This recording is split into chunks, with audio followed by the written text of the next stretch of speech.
Hello friends.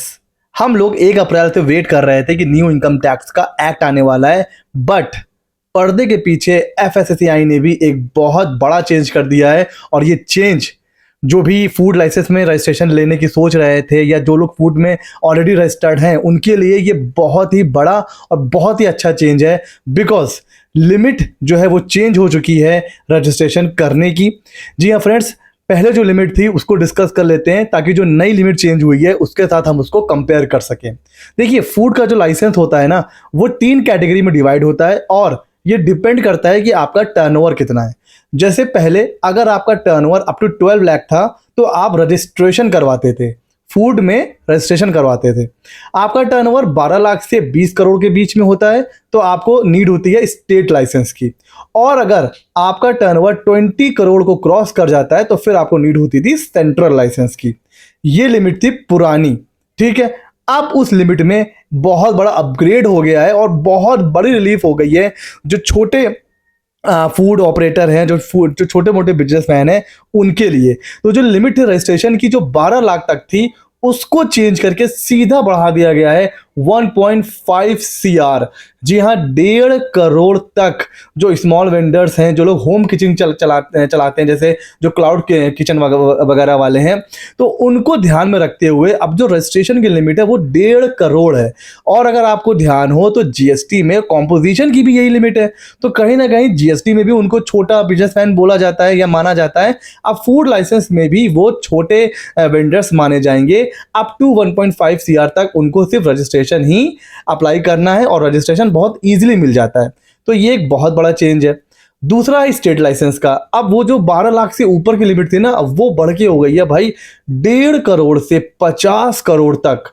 जो medium businessman होते हैं, छोटे मोटे रेस्टोरेंट चला रहे होते हैं, उनके लिए अब स्टेट लाइसेंस लेना होगा 1.5 करोड़ से ऊपर, वो भी अप टू 50 CR। और जो सेंट्रल लाइसेंस है एफएसएसएआई का, वो अब नीड होगी 50 करोड़ से ऊपर। जो बड़े बड़े प्लेयर्स हैं उनके लिए, जो बड़े बड़े फूड प्रोडक्ट्स हैं उनको, जो लार्ज बिजनेसेस है जिनका टर्नओवर 50 करोड़ से ऊपर होगा, अब सिर्फ उनको सेंट्रल लाइसेंस लेना है और किसी को भी नहीं लेना है। तो लिमिट का बहुत बड़ा अपग्रेड हुआ है। अब ये इम्पैक्ट कैसे डालेगा वो समझते हैं। अगर अभी आपने अपनी कैटेगरी को नहीं अपडेट किया या आपने रॉन्ग कैटेगरी में रजिस्ट्रेशन ले लिया तो एक तो आपके ऊपर पेनल्टी लग सकती है, वो अलग। दूसरा, आपका लाइसेंस इनवैलिड माना जाएगा। आपके ऊपर रजिस्ट्रेशन एप्लीकेबल था, आपने स्टेट ले लिया, स्टेट एप्लीकेबल था, आपने ले लिया रजिस्ट्रेशन, तो भाई आपके ऊपर पेनाल्टी लग सकती है रॉन्ग कैटेगराइजेशन की। अब 1 करोड़ अगर आपका है तो आपको रजिस्ट्रेशन लेना है।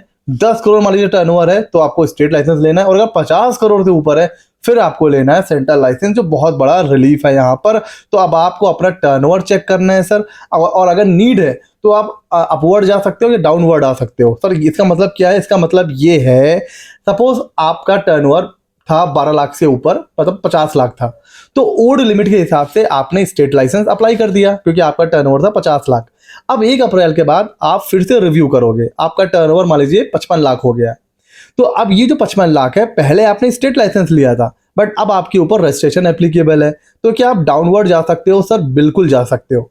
अगर आपका टर्नओवर 1.5 CR से कम है तो ऑब्वियस सी बात है पहले आपने स्टेट लाइसेंस अप्लाई किया होगा। अब आपके पास ऑप्शन है, आप डाउनवर्ड जा सकते हो, स्टेट लाइसेंस से रजिस्ट्रेशन पे आप जा सकते हो। ये बहुत बड़ा क्वेश्चन था लिमिट रिवाइज के बाद, उसका मैंने आंसर कर दिया। तो अगर मैं इसका कंपैरिजन, एक क्रक्स निकालूं, तो पहले जो 12 लाख तक रजिस्ट्रेशन था वो अभी 1.5 CR तक है। पहले स्टेट लाइसेंस की जो टर्नओवर की लिमिट थी वो 12 लाख से 20 करोड़ थी, अभी ये 1.5 CR से 50 करोड़ है। सेंट्रल लाइसेंस पहले 20 करोड़ से ऊपर बनवाना होता था, अभी ये 50 करोड़ हो चुका है। तो रजिस्ट्रेशन की लिमिट तो 12 गुना बढ़ चुकी है। स्टेट लाइसेंस, सेंट्रल लाइसेंस, सबकी जो है लिमिट बढ़ चुकी है।